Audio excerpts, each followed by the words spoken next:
Das flaue Gefühl in meinem Magen ist schon seit längerer Zeit immer stärker geworden, während ich immer wieder einen Blick auf den Horizont geworfen hab.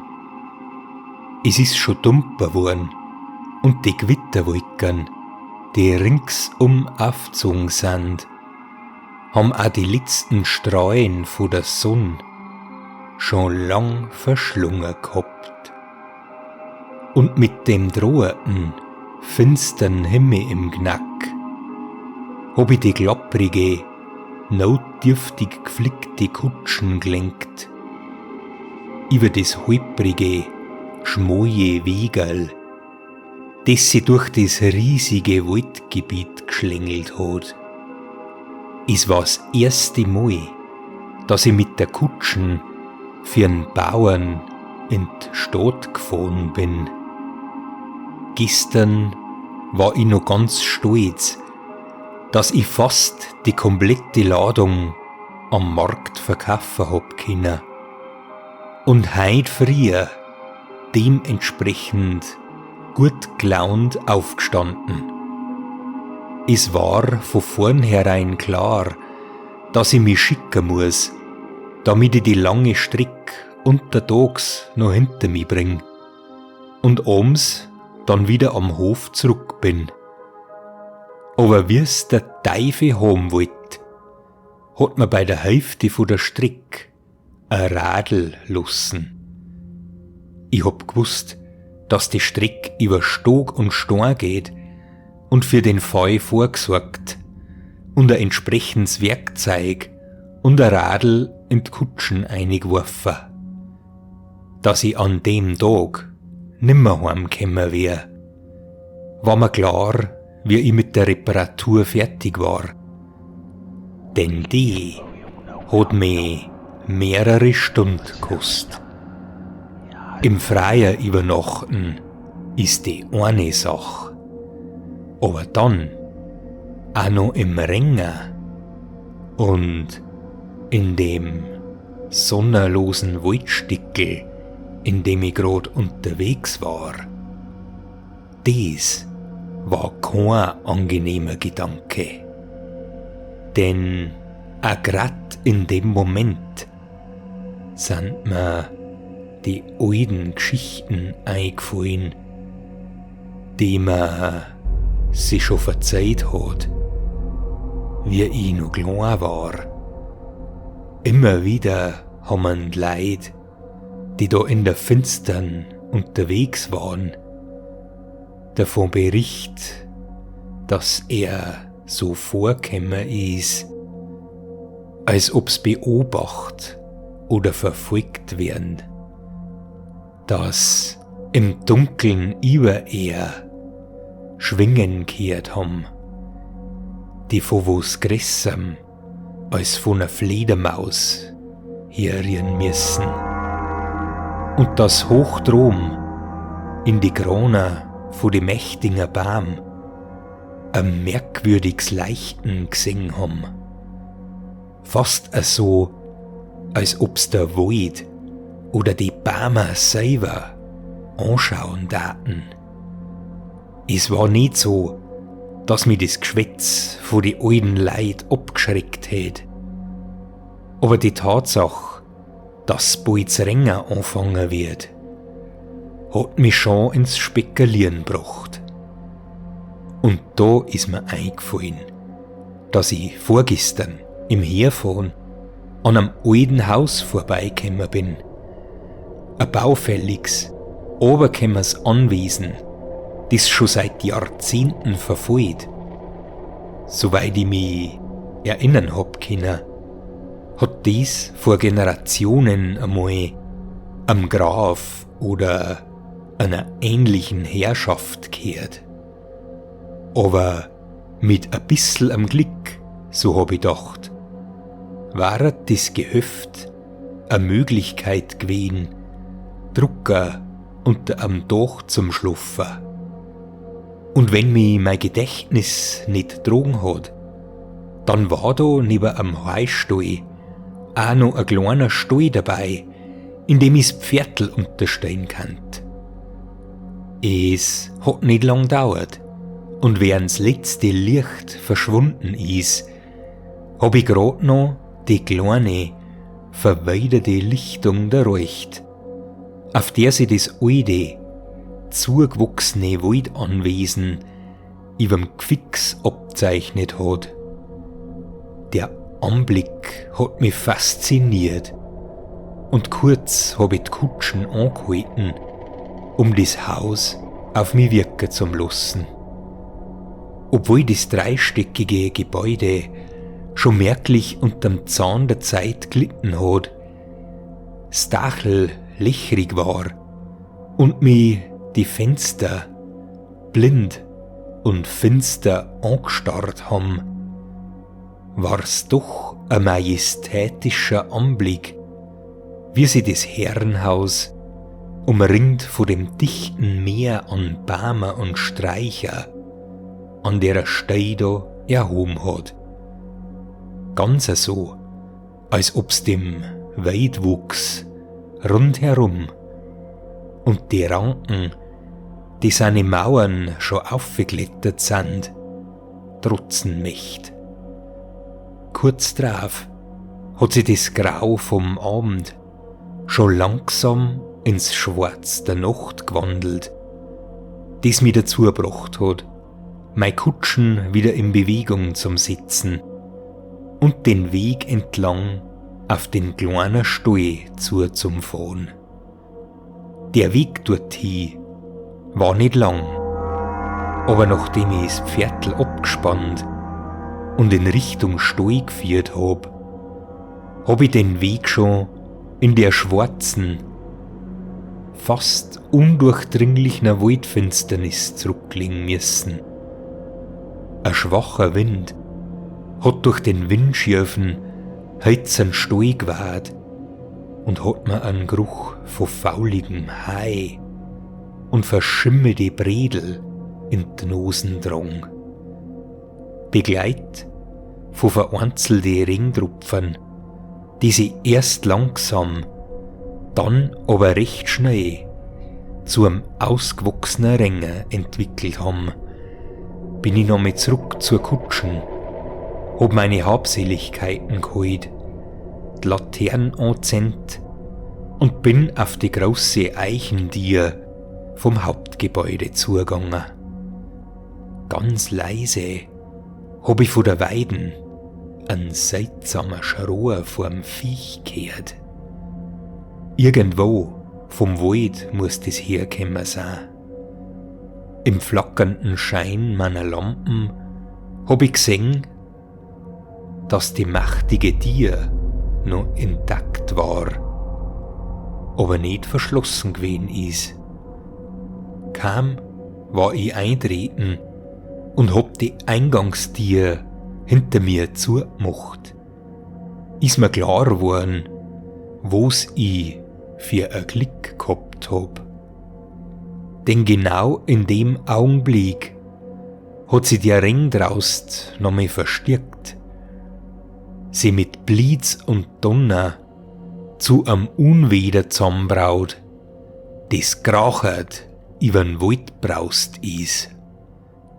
Die Einrichtung in dem Anwesen war noch weitgehend intakt. Das hab ich schon nach einem kurzen Rundgang im Erdgeschoss festgestellt. Auch wenn der dumpf muffige Geruch der alte Häuser so anhängt, schwer in der Luft gestanden ist. Der Boden war, genau wie die Mähwen, von einer dicken Staubschicht überzogen, die verfallene Villa in einen Schleier unterschwelliger Trostlosigkeit taucht hat. Es war aber noch kein Anzeichen von Schimmel an der Deck zum Sehen. Anscheinend war das Dach vom Hauptgebäude noch nie zu lang eingefallen, oder das Wasser hat sich seinen Weg noch nicht ganz durch die 2 oberen Stockwerke bahnen können. Während ich mit der Lampen durch das Anwesen gegangen bin und das Licht von der Flamme an die Wand gespäht hat, sind in meinem Kopf dann auch schon die fantastischsten Gedanken auftaucht. Das Gebäude muss wirklich einmal einen recht geidigen Mann gehört haben, denn die Mewen da herin, vom Regal bis zum kleinsten Hocker, waren zwar alt, man hat aber immer noch sehen können, dass der Eigentümer einmal ein Stanggeld dafür Healing hat müssen. Vor allem der massive, eichene Schreibtisch in einem Raum, der mir einen Eindruck vorm Arbeitszimmer gemacht hat mein Interesse geweckt. Das Zimmer war ausgelegt mit einem riesigen, angefressenen Teppich, auf dem der Schreibtisch gestanden ist. Ringsum an die Wand waren neben die dicken Spinnweben ausgestopfte Viecher, Regale voller Büchel, Porträts mit herrschaftlichen Leid, die streng obergeschaut haben, und ein riesiger Hirschkopf mit einem mächtigen Geweih.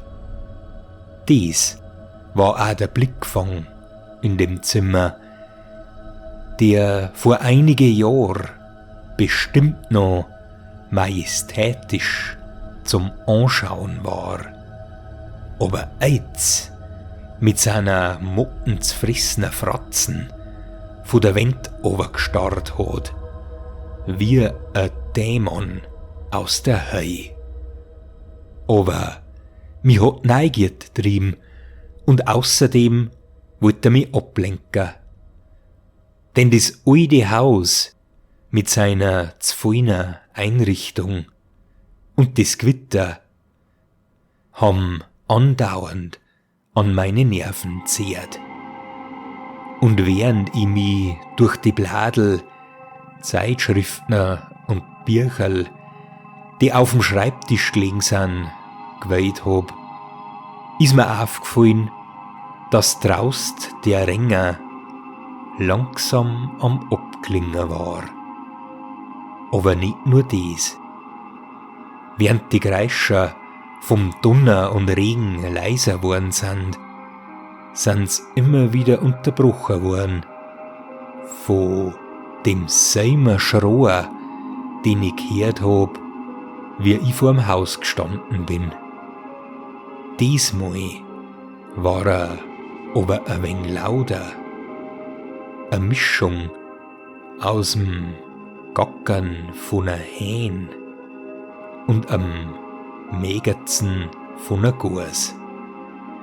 Weil ich das nicht deuten hab können, hab er mich wieder dran gemacht, den Schreibtisch zum Durchsuchen. Das Interessanteste, das ich in all dem Haufen von Krempe gefunden hab, hat sie als das modrige Tagebüchel vom vermeintlichen Besitzer von dem Anwesen ausgestellt. Während ich die ersten Seiten überflogen hab ich den Mittelteil schlichtweg überbladelt, um mich dann die letzten Seiten zum Widmen. Geschrieben war's mit einer eleganten Handschrift, mit einer Tinten, die steinweis verlaufen war. Wo sie aber entziffern hab können, war, dass das Tagebüchel vom Grafen von Ehrenbach stammt, der in Würzburg gelebt hat und dort zuletzt eine Fabrik besessen hat. Der Großteil der Einträge, die danach gekommen sind, waren Aufzeichnungen über die zahlreichen Reisen, die er mit seiner Gemahlin gemacht hat.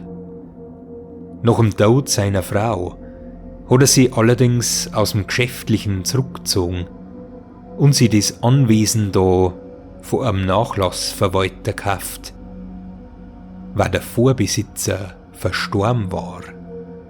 Das Anwesen da war dacht gewesen als sein Altersruhesitz. Denn da wollte sie in der Ruhe der Natur vor allem der Jagd widmen. Dies war aber scheinbar nicht von langer Dauer, denn die letzten Eintragungen datiert auf die Tage vom 8.11. bis 15.11.1809 haben wir einen eiskalten Schauer übern Bugel gejuckt. Es ist nun schon einige Zeit vergangen, seit ich das erste Mal jenes unheimliche Geräusch aus dem Dickicht des Waldes vernahm. Anfangs glaubte ich, es sei nur ein wildes Tier oder vielleicht der Wind, doch jetzt habe ich die Gewissheit, dass dieser nervenzerfetzende Ton, den ich nun regelmäßig vernehme, von etwas anderem, Schrecklicherem herrührt. Es begann schleichend, ein gelegentliches, leises Gurren, das sich mit dem Rauschen des Windes und dem Knarren der Bäume, die sich darin wiegten, vermischte. Doch in den letzten Nächten ist dieses Geräusch mein unerträglicher, steter Begleiter geworden. Ein unablässiges, bedrohliches Rufen, das tief aus der Dunkelheit des Waldes rührt und das stetig näher zu rücken scheint. Eine genaue Beschreibung dieses unfassbaren Lauts, der nicht nur in den Gängen meines Anwesens, sondern auch in meinem tiefstem Inneren widerhallt, ist nur schwer möglich. Es ist eine furchtbare Mischung aus Gegackere, Gurren und einem dämonischen Meckern. Anfangs wollte ich glauben, es sei ein Vogel, doch dann hörte ich etwas anderes, etwas Unnatürliches in dem Klang, den Hauch von etwas Ungeheuerlichem.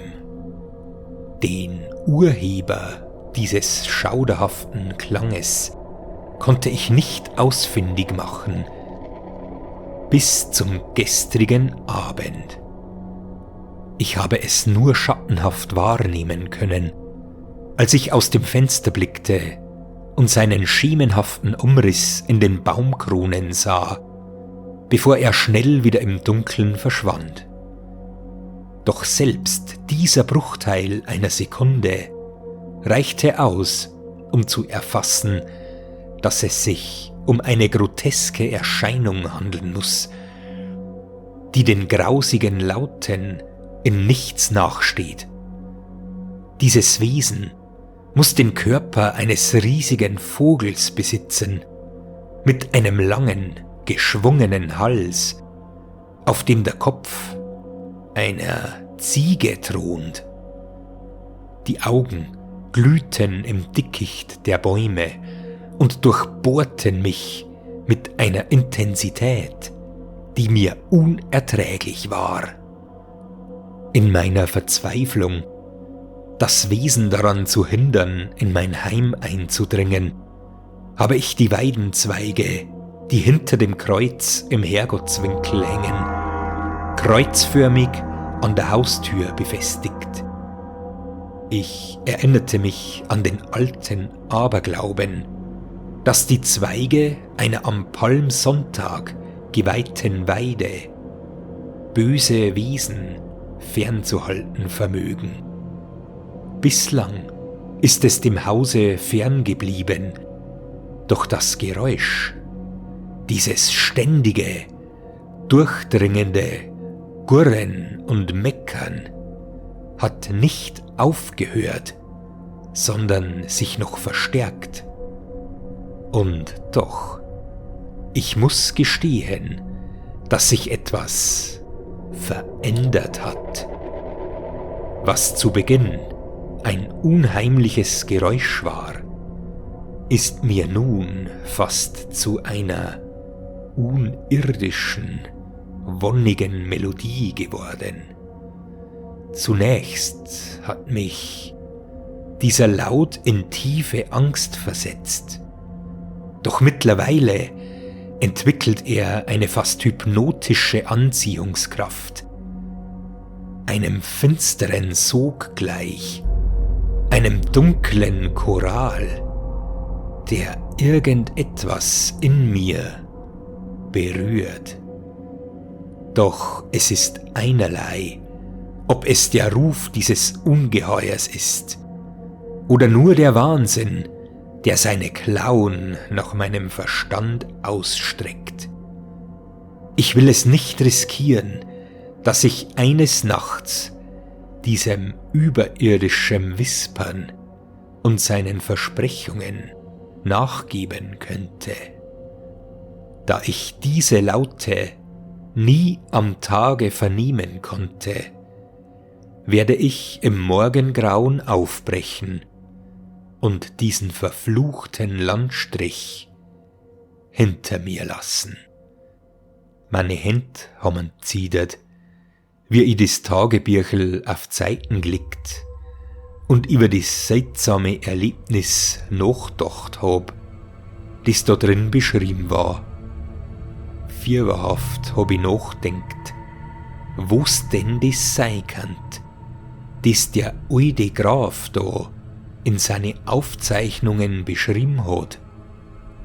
Da ist mir das in den Sinn gekommen, was mir meine Großmutter erzählt hat, dass unter bestimmte Umstand, wenn etwa zu Lebzeiten eine schwere Sünd auf sich geladen hat, das sei von dem Verstorbenen in der Gestalt von der Habergors umgehen muss. So geistert's dann rund um das Haus, in dem derjenige gestorben ist, umeinander. Und zwar so lang, bis von dort die nächste Leich außerdrungen wird. Das Unwetter ist mittlerweile weitergezogen und tiefschwarze Nacht ist in unregelmäßige Abstand durchs weit entfernte Wetterleuchten unterbrochen worden. Ich hab gelust, es war so stark, als dat der Natur ringsum einen Atem anhalten. Und dann hab ich's gehört. Das verfluchte Geräusch, das im Tagebüchel beschrieben war.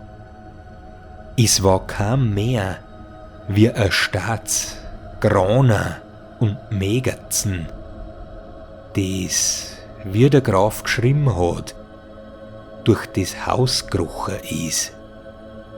Und es ist mir so viel gekommen, als ob's immer deutlicher geworden wäret, als ob's immer netter gekommen dat.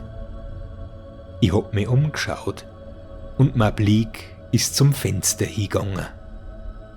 Genau in dem Moment hat wieder das Wetterleuchten, das Flackern angefangen und der Bruchteil von einer Sekunde hat gelangt, damit ich den Heiststuhl gegenüber säg. Und ich hab glaubt, dass da eine Bewegung gewesen ist. Ich hab's nicht genau erkennen können, aber ich hätt schwören können, dass da ein Schatten war, der zu einem lebendigen Wesen gehört hat. Minutenlang hab ich nach draußen geschaut, bevor ich meinen Kopf beidelt und meine Aufmerksamkeit wieder dem Raum gewidmet hab. Die Geräusche waren nimmer zum Hören und damit ich meinen Kopf vor dem Ungeheuer, das meine Gedanken belagert hat, befreien hab können, hab ich das Haus weiter erforscht. Langsam bin ich durch die Staubinger Zimmer geschlichen und hab mich umgeschaut. Es war offensichtlich, dass ich nicht der Erste war, der das Haus durchsucht hat, seit der alte Graf abgehauen ist. Die Lektüre von dem Tagebüchel hat ihr Übriges dazu beigetragen, dass die verlassenen alters Staubinger Zimmer, Gang und Kammerl gespenstisch und fremdartig auf mich gewirkt haben. Am Ende von meinem Rundgang bin ich wieder vor der Eingangstür gestanden. Und wie mein Blick auf die Tür fällt, seh ich die zwei Zweigerl, die kreuzförmig an die Tür genagelt waren. Zumindest der da von der Geschichte in dem Büchel hat gestimmt. Denn langsam war ich mir nimmer sicher, wo die Wirklichkeit angefangen hat und wo meine Fantasie ihre wirren Gespinster mit dem Tatsächlichen verwoben hat. Als ob er mich vergewissern wollte, dass der Schutz da an der Tür echt ist, hab ich meine Hand ausgestreckt und hab über die rauen Oberflächen von den Astel gestrichen. Stormiert bin ich gewesen. Das ist mir jetzt umso mehr aufgefallen. Und während meinem Rundgang bin ich im Erdgeschoss sogar auf das ehemalige Schlafzimmer gestoßen, in dem noch ein altes, gusseisernes Bett gestanden ist. Ganz so, als ob's auf mich gewartet hätte. Der Gedanke dran, dass er mich hinleg und ein paar Stunden schlaf, ist übermächtig geworden. Also hab ich meine Sachen packt, hab mich ins Bett gelegt, die Augen zugemacht und bin in einen unruhigen Schlaf gesunken. Wie lange ich da gelegen bin, kann ich nicht sagen. Ich weiß nur, dass ich mitten in der Nacht aufgekommen bin. Das Geräusch war mittlerweile so laut zum Hören, als ob's nicht von draußen kommen tat, sondern von da herin. Gemischt war's noch mit was anderem, nämlich dem panischen Wiehern von meinem Pferdl. Wie ein Wein ist jetzt zurückgekommen. Die Angst, wie vorhin, wie ich den Schatten am Heiststuhl gesehen hab. Schnell bin ich aufgesprungen, hab meine Sachen packt und bin zum Eingang ans Fenster gerannt. Durch das staubige Fenster ist das Mondlicht reingefallen und durch das hab ich am Stall bei meinem Pferdl eine Bewegung gesehen.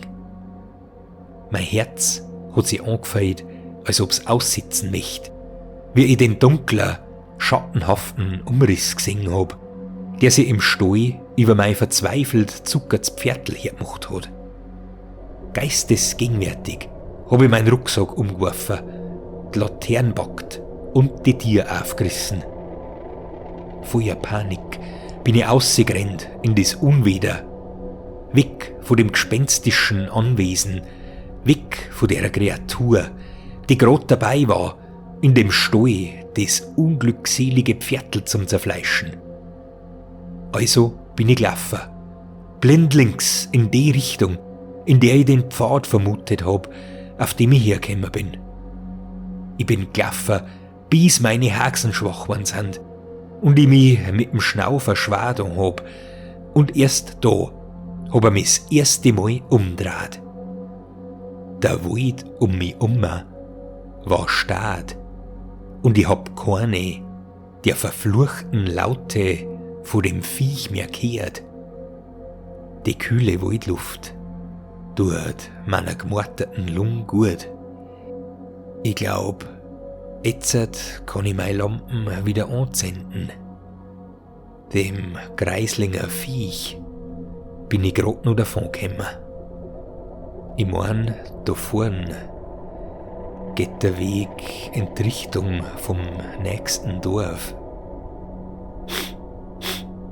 Aber irgendwas stimmt da nicht. Nach was riecht's da? Was ist das? Das ist doch... Mein Kopf brummt und mir wird leicht schwindelig. Und wie immer Benommenheit wegblinzelt und mit meiner Laterne alles ausleicht, verschwimmen die Baum, Streicher, die Erd mitsamt die Fichtennohlen und Bladel und machen einen Platz frei für die baufällinger, morschen Bredel, die zbrochenen Fenster und die faulinger Überrestel, die vor Jahrzehnte einmal Haihafen gewesen sind. Ich bin nicht im Wald. Ich bin auch nicht weggerannt. Wie ein Schlafwandler bin ich vom Bett aufgestanden und in den alten Heustuhl umgegangen, in dem ich jetzt grad drin stehe. Und ganz nah hinter mir hör ich das Grana, das mir bekannt vorkommt, das Mägerzen, das mich lähmt. Ich weiß, was da grad hinter mir in der Finstern vor dem alten Giwe lauert. Ich spür förmlich, dass sie grad zwei scharfe, verwachsene Grei nach mir ausstrickend und dass sie ein langer Hals, auf dem ein Gorskopf sitzt, hinter mir aus der Dunkelheit schlängelt und mich mit seiner gespaltenen Zunge anzischt.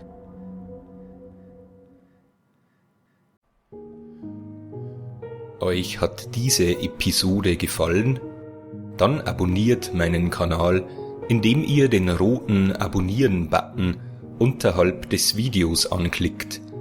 Aktiviert anschließend auch gerne die Glocke daneben, um immer über die aktuellsten Videos benachrichtigt zu werden.